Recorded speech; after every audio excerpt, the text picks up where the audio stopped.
सर्वांना नमस्कार. महाराष्ट्राच्या राजकारणात पुन्हा एकदा असा महाभूकंप आलेला आहे, ज्याने दिल्लीपासून तर मुंबईपर्यंतच्या राजकीय वर्तुळाला हादरवून सोडलेलं आहे. राजकारणात काहीही कायम नसतं असं म्हटलं जातं, पण महाराष्ट्रात गेल्या काही वर्षात जे काही घडतंय ते सामान्य जनतेच्या कल्पनापलीकडचं आहे. आता शिवसेना उद्धव बाळासाहेब ठाकरे गटाचे 9 पैकी तब्बल 6 खासदार थेट दिल्लीत पोहोचले आणि त्यांनी लोकसभा अध्यक्ष ओम बिर्ला यांची भेट घेऊन आपला एक स्वतंत्र गट स्थापन केला.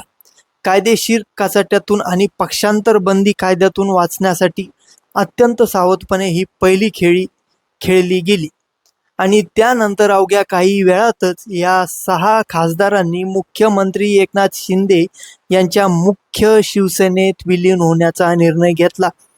या वेगवान घडामोडीमुळे केवळ ठाकरे गटालाच नाही तर संपूर्ण महाविकास आघाडीला मोठा धक्का बसलेला आहे. या संपूर्ण प्रकरणाला राजकीय वर्तुळात नाव दिलं गेलंय ऑपरेशन टायगर. पण प्रश्न असा पडतो की अवघ्या काही दिवसांपूर्वी उद्धव ठाकरेंबरोबर एकनिष्ठ असणारे हे खासदार अचानक एकदम असं एकनाथ शिंदेच्या गोटात का सामील झाले? या पडद्यामागचा खरा सूत्रधार कोण आहे आणि उद्धव ठाकरेंचे राजकीय भविष्य आता कोणत्या वळणावर येऊन ठेपलेलं आहे? अनेक प्रश्न आहे. आजच्या या विशेष विश्लेषणात आपण याच सर्व प्रश्नांचं जे निष्पक्षपणे आपण याच्यावर सविस्तर चर्चा करणार आहोत. पडद्यामागचं राजकारण आणि खासदारांच्या नाराजीची कारणे काय होती, कसं झाला हा प्रकार सगळा, या बंडांच्या मुळाशी गेल्यास आपल्याला अनेक अंतर्गत गोष्टी पाहायला मिळतात. राजकीय विश्लेषक जे आहेत त्यांच्या मते लोकसभा निवडणुकीत मिळालेल्या यशानंतर खासदारांना आपल्या भविष्यातील राजकीय अस्तित्वाची आणि मतदारसंघातील विकास कामांची चिंता सतावत होती. साहजिक आहे, केंद्रामध्ये राष्ट्रीय लोकशाही आघाडी म्हणजे NDA यांचे सरकार भक्कमपणे सत्तेवर आहे. अशा परिस्थितीत विरोधी पक्षात राहून आपल्या मतदारसंघात निधी आणणं किंवा विकास कामं करणं या खासदारांना कठीण जात होतं, असा एक मतप्रवाह आहे. आता दुसरीकडे उद्धव ठाकरे यांच्या कार्यपद्धतीवर आणि पक्षातील काही बड्या नेत्यांच्या मनमानी कारभारावर हे खासदार आतून नाराज होते, अशी चर्चा राजकीय वर्तुळात रंगलेली आहे.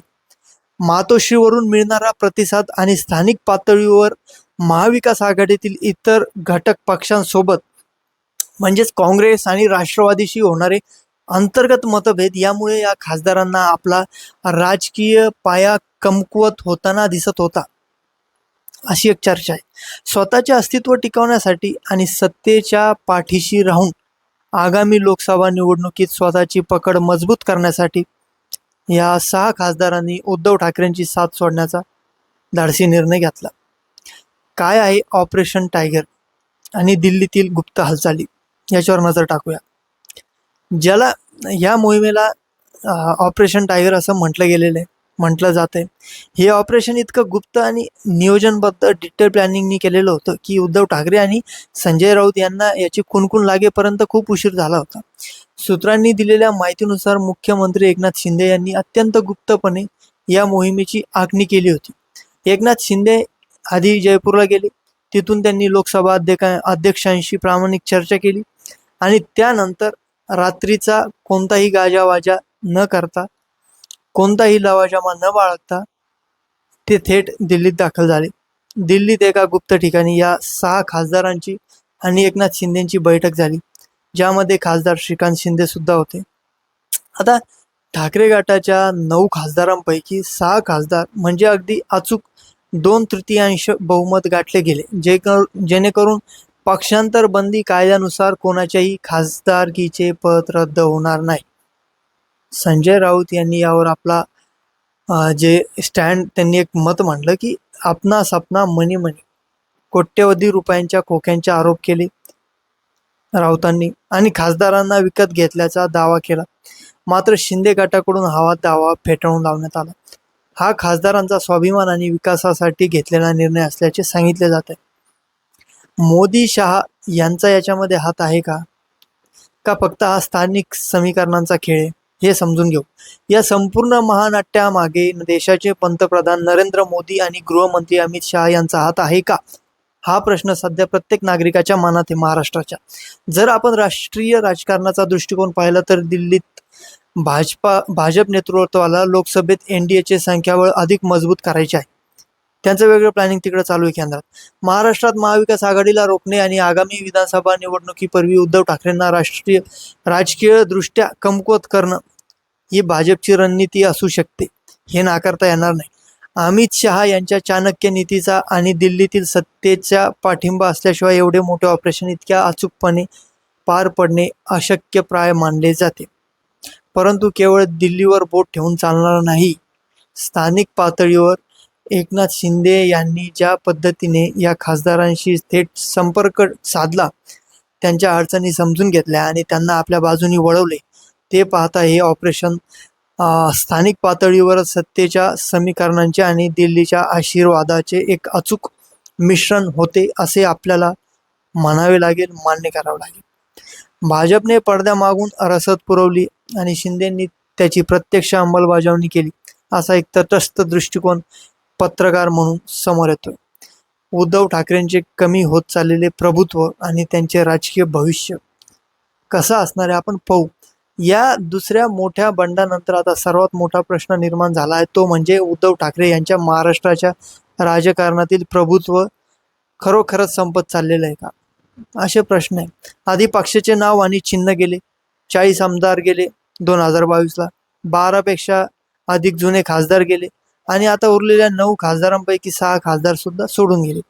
हे पाहता उद्धव ठाकरे यांच्या नेतृत्वासमोर आणि त्यांच्या विश्वासार्हतेसमोर एक खूप मोठं प्रश्नचिन्ह निर्माण झालेले आहे. मंडळी, कार्यकर्त्यांमध्ये निष्ठा असली तरी लोकप्रतिनिधींना सोबत ठेवण्यात उद्धव ठाकरे पुन्हा एकदा अपयशी ठरल्याचे चित्र दिसते. पक्षांतर्गत संवाद कमी पडणं आणि केवळ भावनिक साथ घालून राजकारण चालवणं सध्याच्या व्यावहारिक युगात कठीण जात असल्याचं हे लक्षण आहे. उद्धव ठाकरे यांचे राजकीय भविष्य आता पूर्णपणे आगामी विधानसभा निवडणुकीवर आणि महाराष्ट्राच्या जनतेच्या सहानुभूतीवर अवलंबून आहे. पण सत्य हे आहे की सहानुभूतीवर निवडणुका लढल्या जात नाही.